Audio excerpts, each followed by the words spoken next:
Les soins aux personnes à mobilité réduite consistent souvent à les aider à se déplacer lorsqu'elles sont alitées. Vous avez peut-être peur de vous blesser ou de blesser la personne dont vous vous occupez. Dans cette vidéo, nous verrons comment tourner une personne dans son lit, la redresser et l'asseoir sur le côté du lit.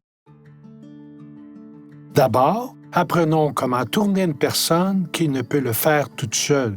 Commencez par plier l'un de ses genoux pour que son pied soit à plat sur le lit. Si vous devez tourner la personne vers vous, pliez le genou le plus éloigné de vous. Si vous la tournez de l'autre côté, pliez son genou le plus proche de vous.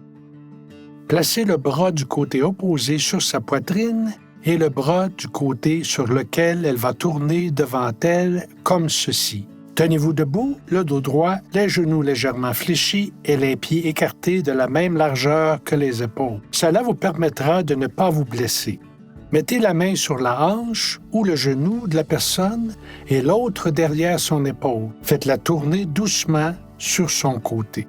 Tournez et déplacez toutes les 2 heures la personne dont vous vous occupez est le meilleur moyen d'éviter les escarres. Vous pouvez placer des oreillers derrière ou sous elle pour la maintenir à l'aise. Si vous constatez que la personne dont vous vous occupez a de la misère et qu'il est de plus en plus difficile de la déplacer, demandez de l'aide à votre prestataire de soins, à votre famille ou à votre communauté. Parfois, la personne dont vous vous occupez peut glisser dans le lit et devenir inconfortable. Voyons comment la redresser.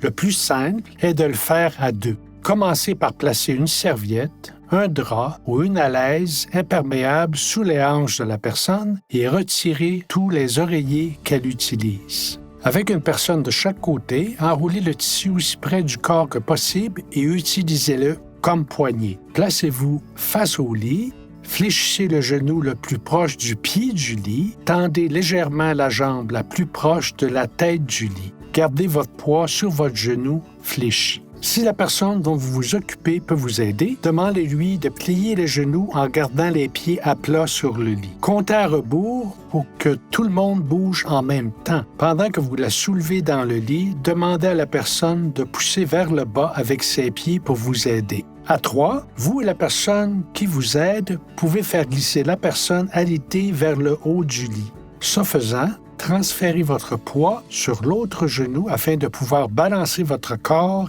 et de ne pas trop vous étirer. Voyons cela de nouveau au ralenti pour que vous puissiez voir le mouvement. Pour aider la personne dont vous vous occupez à s'asseoir sur le côté du lit, commencez par la coucher près du bord du lit. Placez-vous face à elle, le dos droit et les genoux légèrement fléchis. Placez un bras sous son épaule et une main sous le genou le plus éloigné de vous, comme ceci. Faites un compte à rebours avant de commencer pour que la personne sache quand vous la déplacez. Puis, soulevez-la légèrement, poussez-la avec le bras sous ses épaules, tirez-la et faites-la pivoter avec la main sous ses genoux. C'est un mouvement rapide, alors revoyons-le au ralenti. Avant de l'aider à se lever, laissez la personne dont vous vous occupez s'asseoir pendant quelques minutes afin qu'elle ne soit pas étourdie par un changement de position trop rapide. Lorsque vous aidez une personne alitée, essayez de garder le lit à hauteur de votre taille. Vous éviterez ainsi de vous blesser en vous assurant de ne pas trop vous étirer. Si une personne a besoin de beaucoup d'aide, un lit d'hôpital rendra les soins plus sécuritaires et plus faciles. Vous pouvez peut-être louer ce lit par l'intermédiaire de votre programme local de soins à domicile et communautaire ou de votre centre de santé. Déplacer aisément une personne alitée prend de la pratique, mais en suivant les étapes de cette vidéo, vous pourrez vous protéger et protéger la personne d'éventuelles blessures. Pour d'autres vidéos de ce type, visitez le site web de Care Channel.